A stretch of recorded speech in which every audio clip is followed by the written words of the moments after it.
الصلاۃ والسلام علیک یا رسول اللہ وعلی آلک و اصحابک یا حبیب اللہ۔ میرے شیخ مکرم استاد العلماء مفکر اسلام امام الغیرت مفتی اعظم مفتی فضل احمد چشتی الحسینی کے بعد ایک اور عالم دین نے اس بات کی تحقیق کر ڈالی ہے کہ واقعہ کربلا میں 10 محرم الحرام کو پانی بند نہیں ہوا۔ یہ ویڈیو دیکھیں۔ جبکہ میں تو یہ بھی ثابت کر سکتا ہوں 10 محرم کو بھی کربلا میں پانی موجود تھا۔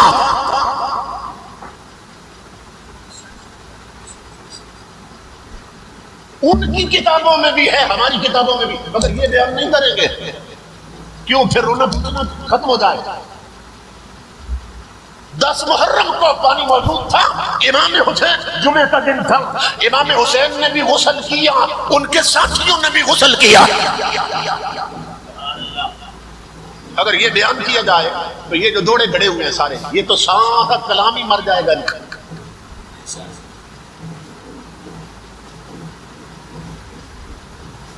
البدایہ والنہایہ اٹھا لو، تاریخ کی معتبر کتاب،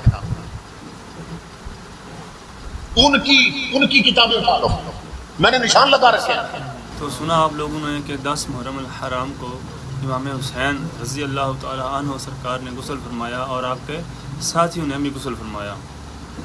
یہی وہ تحقیق ہے جو ہمارے استاد مکرم نے فرمائی تھی، لیکن جو آج کل کے جو ملا پیر ہیں جن کو صرف پیسے کی پڑی ہوئی ہے، پیسہ کھانا ہے عوام سے لے کر، ان کو رلانا ہے مقصد ہے صرف ان کا، وہ یہ نہیں بیان کریں گے۔